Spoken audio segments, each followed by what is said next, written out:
Hi, I'm Mike Morse. Welcome to another episode of Open Mic with Kevin Dietz, and today's guest is Dean Glazer. Dean is a young fighter. He's had one fight under his belt. He's got another one coming. You're going to learn about his discipline and how he gets ready for these fights and why he's boxing and not going off getting a job or going to college and doing all those other fun things. So you're not going to want to miss this episode, so stay tuned. Joining us this morning is Mike Morse and Croyd's Top 30. Mike Morse is in here to tell us about the backpack giveaway. Adapt and change things up a little bit every year. Welcome to another episode of Open Mic. I'm here with Kevin Dietz, and our guest today is Dean Glazer. Welcome to the show, Dean. Thank you. Thank you for having me. So, Dean, I've known Dean for many, many years.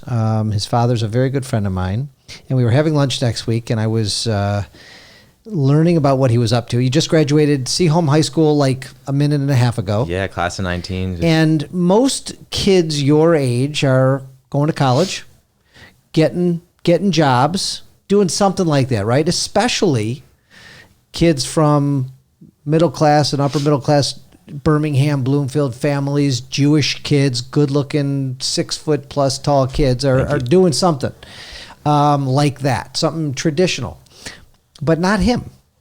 So tell our audience and tell Kevin Dietz here what you want to be when you grow up.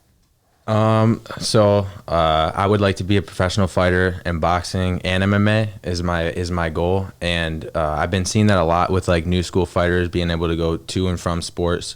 And that's something that I definitely would like to like put all my effort into. So we're going to talk about the difference between boxing and MMA. And I actually had no idea you could do both. So we're going to get into that, Dean.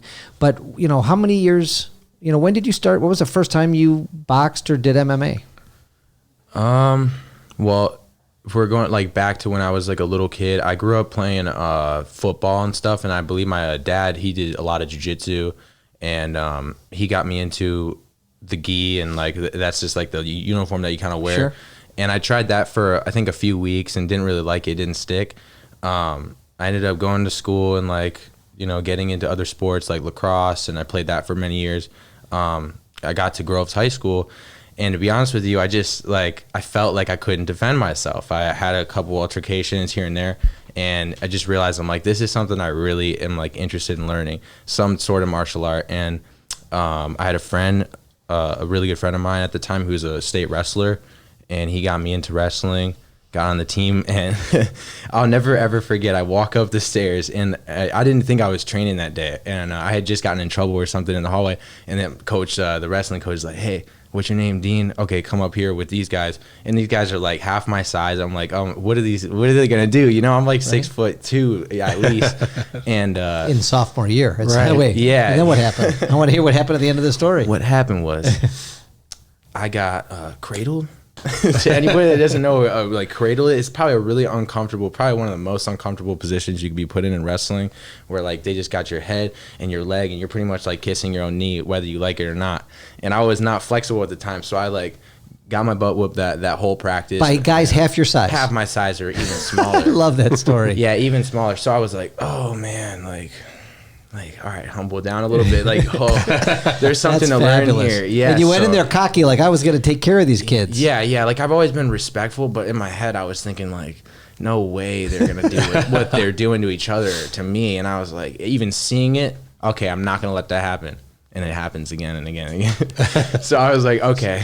So you did the wrestling team your sophomore year? Yeah, I did the wrestling team sophomore year. I wrestled JV at 189 pounds, and then I actually went undefeated for a long time. I wrestled a lot of like decent guys. It was my first year ever even in any sort of like competitive martial art. So I think I did pretty well. I enjoyed it more than anything I've ever done, and just kind of caught like a bug for competition. Just wanted to keep going. Well, how do you go from wrestling to boxing and MMA? So I got into the wrestling, and I started watching a lot of pro like wrestlers, and I loved like action movies. So I always like would watch not like I was really into the Bruce Lee's, but Ninja Turtles, okay, Power Rangers, stuff like that. They had some moves. I knew that they had kicks and everything. I really wanted to do like a bunch of stuff. I couldn't make my mind up. Taekwondo. You wanted to be a kicker. Karate. You wanted to kick. Yeah, I wanted to do just about anything I could. So I was like, all right, I talked to my dad. Of course, he comes from a jiu-jitsu background. I grew up in the gym watching him do his thing. So I'm like, I'm gonna learn this, and I started getting into looking up UFC fighters and stuff like that, watching fights. And I'm like, yeah, I can do this for sure. Just like, I mean, I wonder if I can do it, but I feel like I can do it. So started training in jiu-jitsu and then competing and stuff. And I mean, since then I started boxing, and I've had one fight. So I'm amateur boxer, like 1-0, and my main goal right now is boxing.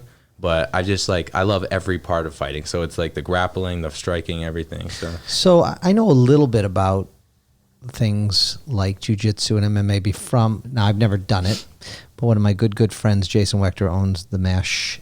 Is it Mash Up or Mash? MASH, yeah. MASH Gym in Redford, I believe. And so he's explained it to me, but why don't you explain to Kevin and our audience the difference between what jiu-jitsu is, what MMA is?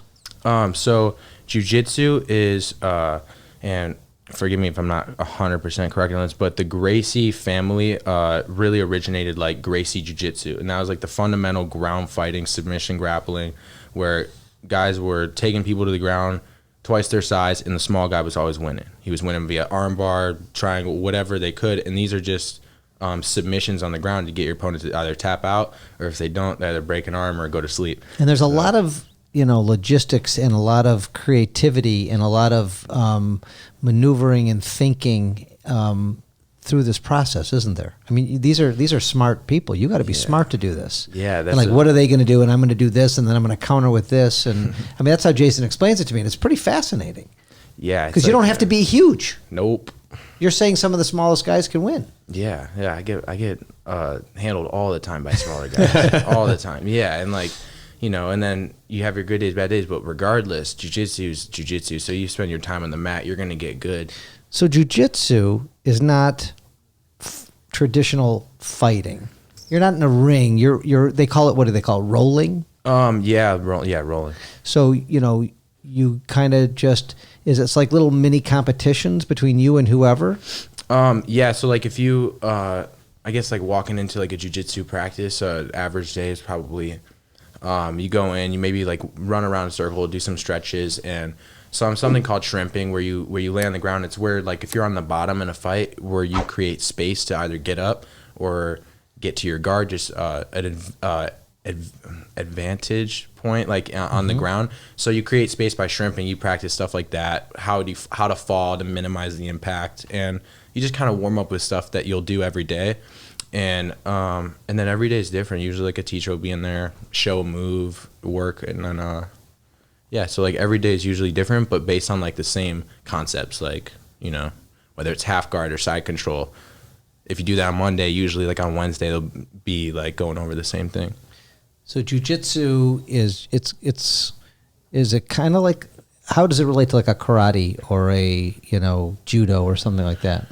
Well, I would say with the throws and stuff that you learn at judo, judo is a lot of like throws in it, and a lot of times in jiu-jitsu practice you'll be practicing a lot of trips and throws that are like judo based too. Are you punching in jiu-jitsu? You're not punching in jiu-jitsu or kicking. No punching, kicking, or no like attacking with any limbs. Or biting or anything crazy, but you will like grab, like you can grab the material. This is in the gi jiu-jitsu. There's also no gi jiu-jitsu, where I could just go in a t-shirt and shorts and wrestle, but you can't grab in that. So yeah, you would just grab and use like advantage, like choking or hold somebody down a certain way, where like the gi really helps you, and that's what I like about the gi jiu-jitsu. And jiu-jitsu, does the match, for lack of a better word, is it end when the other person, you said, is you didn't say this, tapped out, pinned to the ground, back, shoulders down on the ground? Is that so? No. That's like a wrestling thing for sure. Like in wrestling, the match will end if you're pinned. So like two shoulders on the ground for, I think I think right away, but usually like if you hold it there for a couple seconds, you'll get the pin.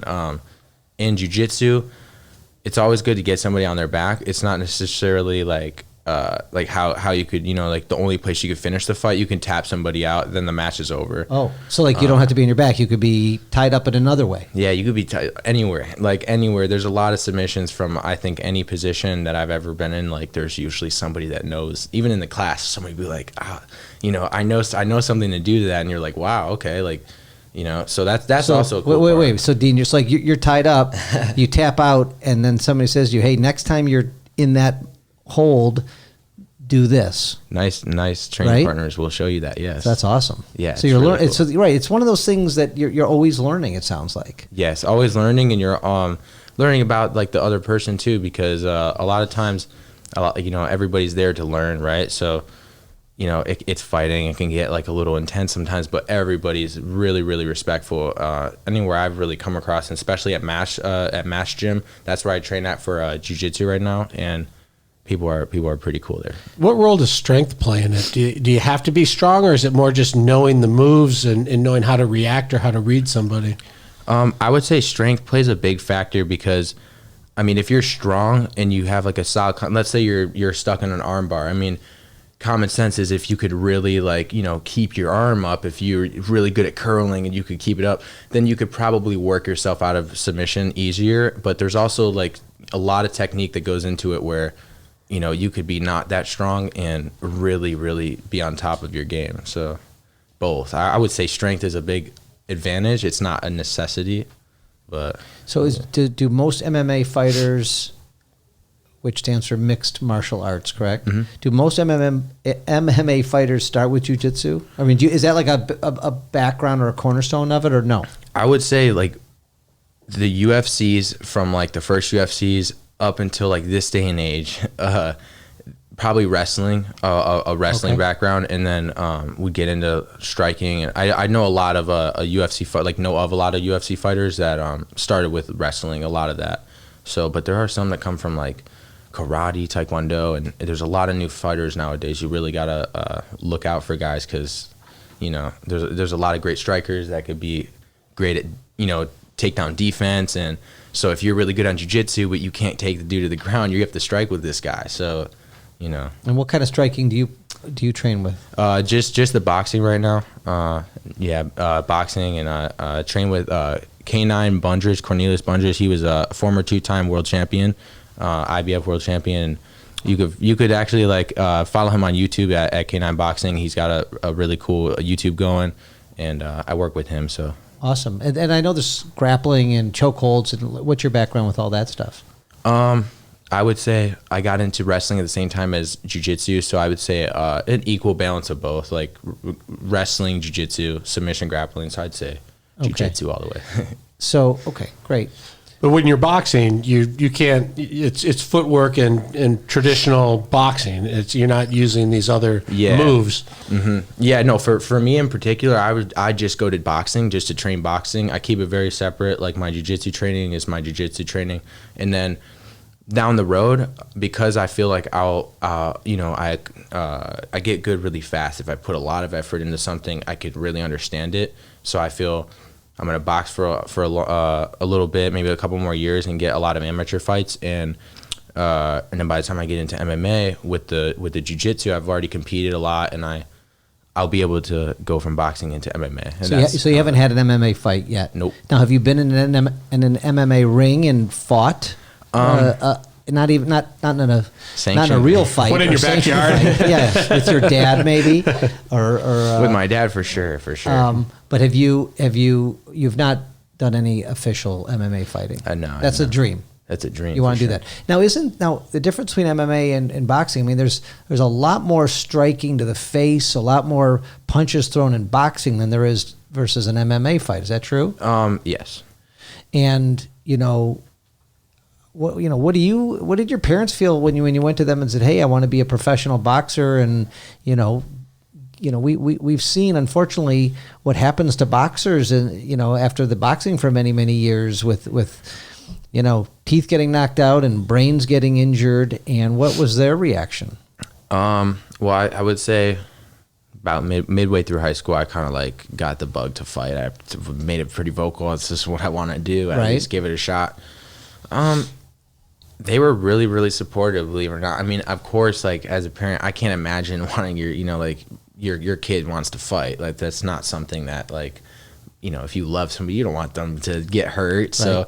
So I would say I don't know, they're probably pretty nervous but confident that if I really enjoy doing this, they would give me the chance to do it. So And you come from a background with your dad has done the jiu-jitsu and fighting for a while. So, it's not a brand new thing for your family.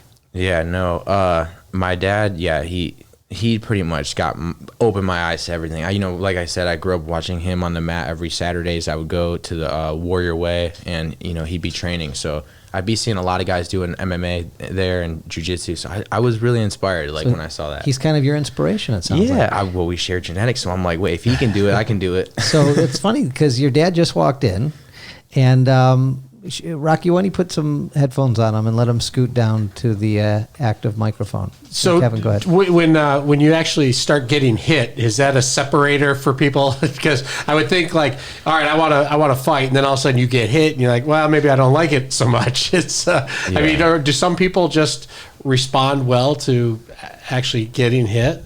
Yeah, I mean, for personally, when I'm sparring people, I'm always like, I'm being tested, the people are being tested, and then in fights, it's another story because you're really 100% trying to win that fight. It's one of those things where, if you're tired and you're getting punched, it's the worst thing in the world. So, anybody, as tough as you can come, if you're really out of breath and you're getting hit to the body, you're getting hit to the head, you get overwhelmed. And so, for sure, that separates, I think, a lot of people. But I mean, I think everybody could fight. I think everybody could. I took a boxing class once, and my first pop in the face, and I had full headgear on. I'm like, okay, I take the gloves off. I'm done. I like my face too much. Let's bring your dad into this. Dr. Shelby Glazer, welcome to the show. Good to be here. What did you think when your kid said to you, your beautiful young boy, your firstborn, said, I want to box, I want to get punched in the face a million times? What was your first reaction? Well, he's not my firstborn, but my firstborn son. Son, that's what I meant to say. He's such a gifted athlete. I mean, I've always been, above average, but he takes it to another level. And I guess by, at least the last few years, watching him train and seeing how good he is, that instilled a ton of confidence. And what's your background with fighting? Have you ever had a sanctioned fight, or has it all just been for recreation? No.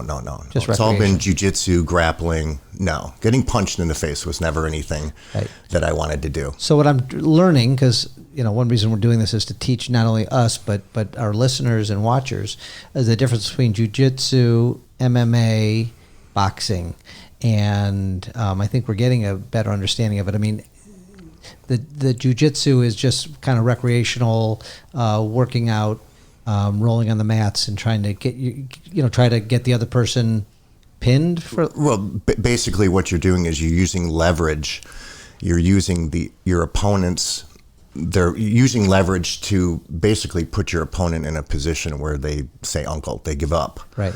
So the idea is not to hurt anyone. The idea is not to break any arms or legs. It's just you and another person, whether it's male or female. A lot of women compete. And then when you get to the MMA level, that's striking the face, that's kicking, that's like boxing, but it's much more, anything goes. Anything goes. It is. It's actually, your fact checkers can check this, but in mixed martial arts and MMA, there's actually never been a death that has occurred in the ring. And we know that boxing, it happens almost every year, and it's the repetitive punching in the face with boxing. It's just you and somebody else standing, in front of each other, exchanging, 300-400 punches in a fight. Where mixed martial arts, you have other options. You can take it to the ground. You can utilize wrestling. So the injuries that occur in mixed martial arts are way less than boxing. And I'm glad he's doing the boxing, but I'll be more comfortable when he gets into the MMA. So, Dean, tell us about your training schedule. Like, how hard are you training?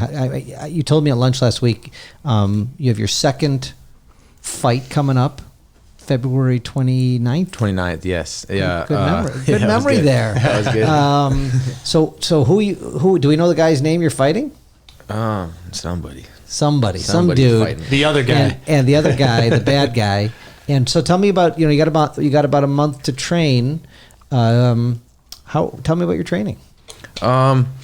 So my training right now consists of just I go to the gym around 11, 12 in the morning. Pretty like simple start. I can like sleep in and everything, but go to the gym. I work pretty hard. Like I'll start out with usually jump roping, something to like loosen up, stretching. I love the speed bag. Like that's my number one tool in the gym. I just love just sitting there and doing different stuff every day.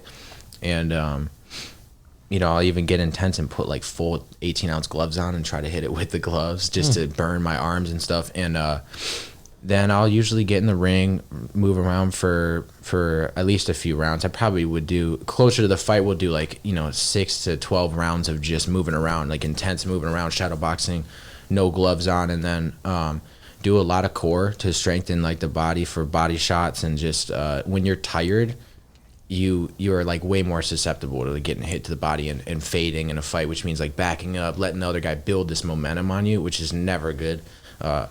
My style, like I really try to put emphasis on like momentum. Like even if you're getting hit, try to like stand your ground. So we work a lot like of just technical boxing after that type of workout, the jump rope and the speed bag will warm up. Then I'll start getting into like You have a coach? stuff. Yeah, Cornelius Bundridge, K9 Bundridge is my coach. Oh, that is your coach. Yeah. And, What about diet? Is it like Rocky with the eggs in the glass, or? So the diet part, I've always been really into like nutrition. So personally, like a lot of boxers don't eat like how I eat, and a lot of bodies are different. But I eat mostly, when I'm getting closer to a fight, I taper off into like completely a plant-based diet. And I try to even do a raw plant-based diet. This way I can get the nutrients and all the aminos without cooking the food and kind of dehydrating it. But, that's interesting. hard. Joel Kahn would Right. love you. Yeah. Joel Kahn, we've had him on the show. Great guy, my cardiologist, would sweet. love you. But raw diet, I don't even understand. But anyway, and you probably have to eat a lot of calories. And raw food, you probably got to eat extra. I mean, was your dad buying you tons and tons of broccoli and cauliflower? And You're naming my vegetables right there. Yeah, broccoli, cauliflower, a lot of fruits in the morning-ish. I do intermittent fasting, so I do train on an empty stomach. I come home around 2:30, 3 o'clock. That's when I eat first. And today I had a nice falafel sandwich waiting for me at home, so I ate that. But a lot of times I eat fruit to like replenish sugars and vitamins and sugars that you really need when you're sweating a lot. And then I'll usually eat like only 2 meals a day. So I'll eat around 3 o'clock, 2:30, and then I'll eat like a later dinner around 8:30. so you're pretty focused in the weeks before a fight, it sounds like. Yeah, especially with diet, like always, because I So try it's to. clean eating, clean living, Yeah, and lots of training. lots of training. You told me at lunch you're in the 189 class. For wrestling in high school, I was. Okay, what are you for boxing? 178 right now. So what does that mean? Does your opponent have to be within how many pounds of 178 if you're 178? So if I'm 178, my last fight was a little bit different. It wasn't as organized with the weights. So it was at 180. It was a catch weight, and we like reached out to the dude's gym that I was fighting, and my like coach handles a lot of that stuff. So all of it actually. So he was like, yeah, you could fight at 180, and but you can, you can walk in a little bit like heavier, because that's kind of like you get like a 3 to 5 pound kind of allowance thing. Okay. But really, no, you shouldn't be walking into a fight anywhere more than I feel like 4 pounds, because you should just want to be on the weight. So you're not going to walk in, he's going to be 200 pounds. I'm walking in at 178, so I'm not. So you're even weighing gonna give yourself myself every a pound. day? Yeah, I weigh myself every day. So you're making sure you're within that. So can you cheat? I mean, are you going to have a pizza ever? Or are you going to have of course. So you can yeah. cheat, but then you got to do a few extra sit-ups the next day? Yeah, just a little extra run. Honestly, like I love how my body works on carbs, and so like I've been like experimenting a lot with my with what I'm eating, and I was eating like a really high fat diet, like avocados, and I was actually eating a lot of fish, because I do, when I'm not fighting a lot, like I will eat a lot of seafood. I love seafood, and eggs too. I'll eat eggs, but it's like right a few weeks before the fight, a month before the fight, I'll go plant-based. So Cut all that out. my bad. What was the question? We talked about that, the Game Changers movie, where all those yeah. huge athletes were vegans. Yeah. Did you see that yet, Yeah. Kevin? Yeah. Did you see that? Yeah. If I can just jump in, I just wanted to say one thing. If you look at the elite level mixed martial arts boxers, whatever. One of the things that you see with the guys that are really on top is their diets are in check, their lifestyle is in check, and that's where he amazes me, is his dedication, his focus, and just when it comes to his diet and his lifestyle. A lot of fighters will, they'll just eat healthy for the 3-4 months before the fight. He does this all year round, so he's physically healthier. So that's huge. That's almost important as just being physically gifted, is just eating right. Speaking of other boxers, I was at the Super Bowl last week and I saw Floyd Mayweather there with his stacks of cash. Did you guys see that on the Super Bowl? No. So he was sitting kind of near me in a suite, and they showed him on the big jumbotron with, it looked like tens of thousands of dollars in cash, like he was about to throw it out. Well, he in the just audience. made like $300 million on the Conor McGregor Is that fight. who you want to be one day? You want to be Merriweather? I don't want to be me. I want to be me, but his position, like 50-0, that's incredible. Yeah. Like incredible, yeah. And people will say what they want to say about Floyd Mayweather, about like his defensive boxing runs or whatever. The dude's mastered the art of defense, and the whole point of fighting is to hit and not get hit. So like, how can you? Did I call him Merriweather? I called him the wrong. Yeah. Mayweather. Mayweather. Listen, whatever. It shows how much I know about boxing. Although I have seen him box in Vegas in one of his 50 fights. Yeah, that was my first professional fight. But I'd love to come watch you fight one day. Thank you, yeah. We just got to find out where and when. Are you nervous? Were you nervous when you walked into that first fight? Not the first fight, no. For some reason, I know why I wasn't nervous. I was nervous, like really nervous, a week before the fight. I had like this like feeling in my stomach, like, I had a cheat day before that. I ate a bunch of like chips, and I just started thinking like, this dude's training to like kick your butt, dude. Like, what do you like? If you can put everything into it, just do it, because you got one more week. Because I was training so hard, it was really new to me, like the boxing training, how hard you really have to work to get myself down from, I was 205 pounds, 200 pounds, and I got myself down in like a matter of 3 weeks of my first, like starting You lost 30 boxing. pounds? Well, I would say I probably lost 10 to 15 pounds. Well, I thought you said you were real weight. 178 at the fight, and you said you were 205. That's a lot of weight. Yeah, I was like 180 at my first fight because it was a catch weight. I was like starting boxing at 200, and within 3 weeks I had my first fight. So I started boxing within 3 weeks, had my first fight. So I lost a lot of weight.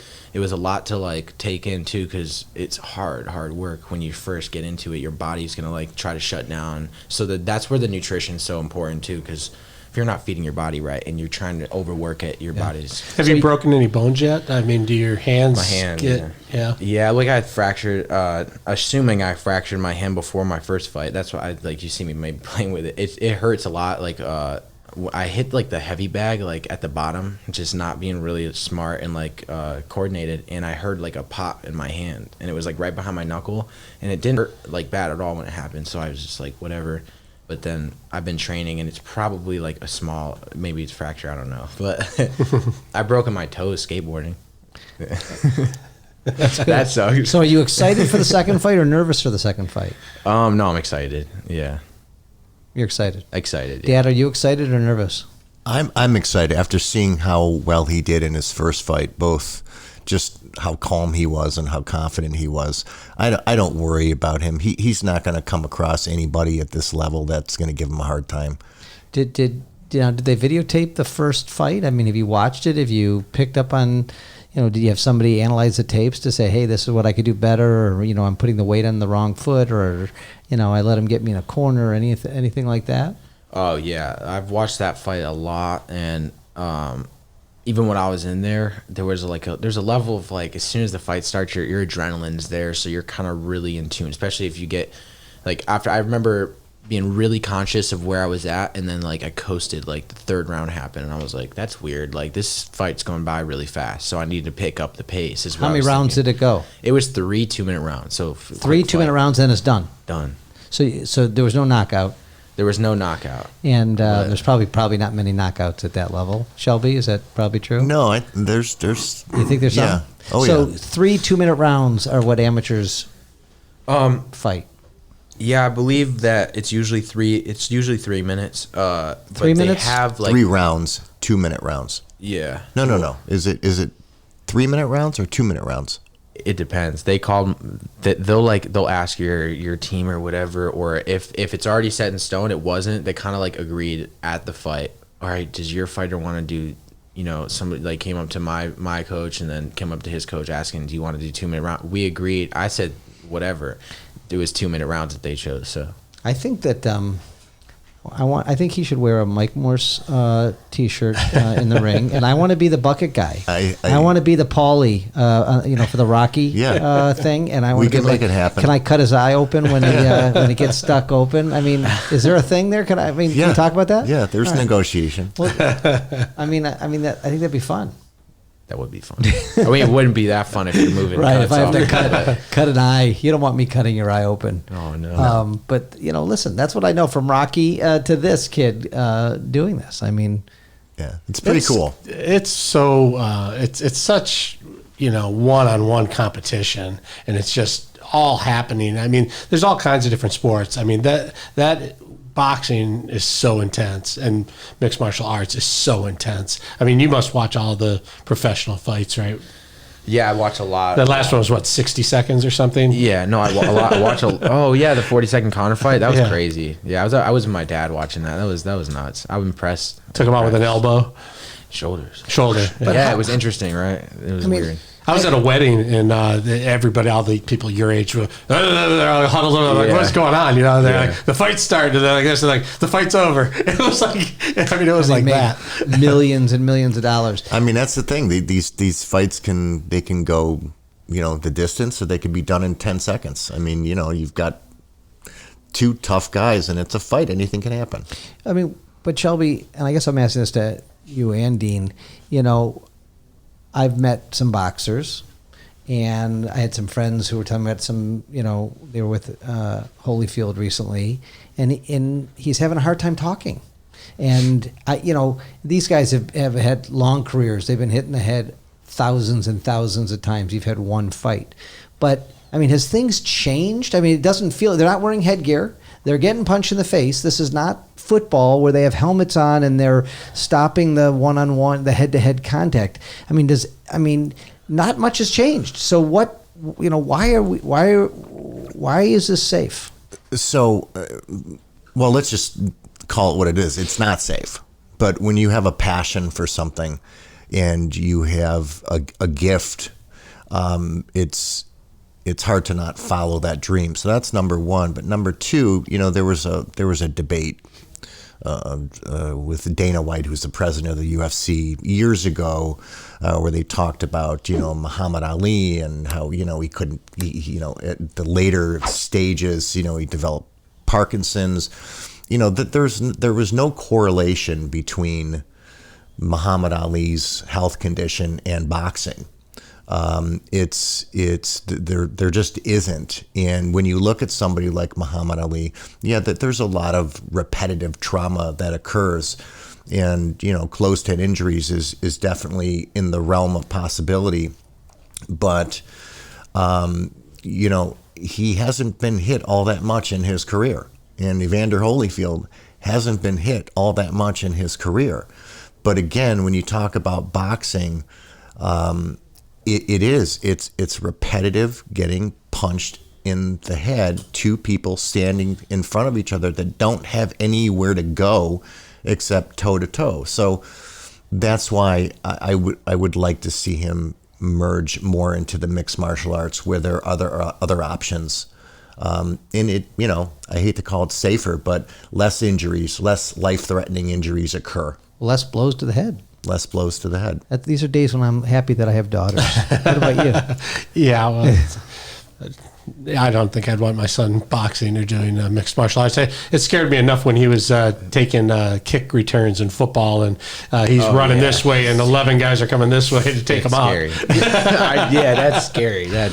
Your dad missed the part of our conversation when we were talking about that the smaller, younger kids were able to wrestle you to the ground your sophomore year, which I loved. Now that you have this confidence, have you been put in a situation ever whether you're out, whether you're at school, where somebody tries to pick a fight with you. What do you now that you are, you have skills that you could pretty much take care of any lay person, no matter how big they are. Have you had to use it, and do you think differently now in those situations if something comes up, if somebody shoves you, if somebody picks on you? What's your thought process now? I'd say my thought process now is the same as it's kind of always been. I've always been taught since a kid, a very young kid, if somebody lays their hands on you, you have to defend yourself, that there's no like option there. I mean, getting an adult, running, whatever it's like a good, but if you have to do that, you have to do it. So I got into martial arts really to learn how to defend myself, and in case anything happened, I just fell in love with it, and I just love the training, the hard work and stuff. So yes, I have had to use what I learned. I used what I learned in a street altercation a couple of times since I've been training, and it worked out well for me and well for the other guy because nobody was hurt. So you can kind of let them know that you're trained almost. You do a couple moves, they'll know right away, right? Yeah, you must, right? Or I don't know. I didn't. See, I need to keep him with me. That's what I hear. When my son went through college and there'd be fights, at parties or something like that, they immediately knew who knew what they were doing and who didn't. Yeah. Who to go to? And it would stop a lot of fights. Well, that was, when he was a freshman in high school, you worry, you don't worry so much with your daughters, and I have daughters as well. But you don't worry. When he was a freshman, I kind of worried a little bit. But by the time he was the end of his sophomore year and he was training and just, taking down adults in jiu-jitsu tournaments, these are, grown men in the military service, and he's tying them up in pretzels. And, by the time he was a junior in high school, the last thing on my mind was him not being able to take care of himself. And he knows, he would walk away from a fight. He's confident enough where he doesn't feel that he has to prove himself. But I don't worry about him anymore. And he also has a reputation, in the community. You'd have to be stupid to want to pick a fight with him. I mean, one, he's huge and he's scary looking and he's incredibly handsome. Smells bad. But you'd have to be crazy to pick a fight with him. Do you ever think about teaching? Not yet? Oh, for sure. I love kids, just being around the energy of an optimist. It's like a little kid running around who only knows what him or her knows, and it's they're very passionate kids. So I would love to work with kids when I'm older and out of the game and doing whatever. Can you show me, when we stand up after we're done here, can you show me a move? Could you teach me a move if I needed to defend myself? I could definitely show you a couple moves for All sure. Right. So we'll do that, Rocky. We'll move the cameras. But before we do that, thanks for coming on the show today, Dean. And I wish you the best of luck in your fight. I want you to come back on after, and I want to get some footage of it, and I want to be able to show. I got a kid at Kalamazoo College, so I can get a crew there. If there's actually a gym, I can get you 20 kids to show up. That could be fun.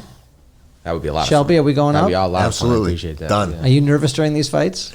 You were nervous during the first fight. You know what? You were. I remember you telling me. I was, but only nervous. Not that he would lose or get hurt. I was amped up, and it was a nervous energy. But I wasn't nervous about him losing or getting hurt. And he won. And he won. Decisively. How exciting. Yeah. That's awesome. All right. Well, thank you both for being here. Thank you, Kevin. Thank you. And thanks for coming. Thanks for watching and listening to another episode of Open Mic with Kevin Dietz and Dean Glazer and his dad, Shelby. So if you like this episode, please subscribe to our podcast and share it with all your friends. Thank you.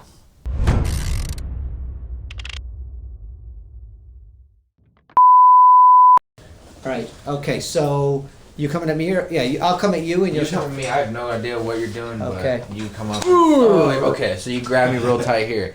My first reaction is to get lower and bend my knees and kind of just scrunch so you can't really get a choke in or anything. Okay. I'm gonna reach behind here and grab a double grip as they come out here. And this is pretty much, uncomfortable for your arm. pretty much can't do anything. I can do whatever from here. Okay. So you come at me. Yeah. So I'm here. So I'm here? I'm being mean, yeah. I can't even get you. No, You're too yeah, big. Pull out, yeah, but make sure it's straight. Yeah, like you want distance from me because you don't want me to be able to come in. You just That push probably me wouldn't have away. worked very well. Yeah. You're laughing. Everybody at him.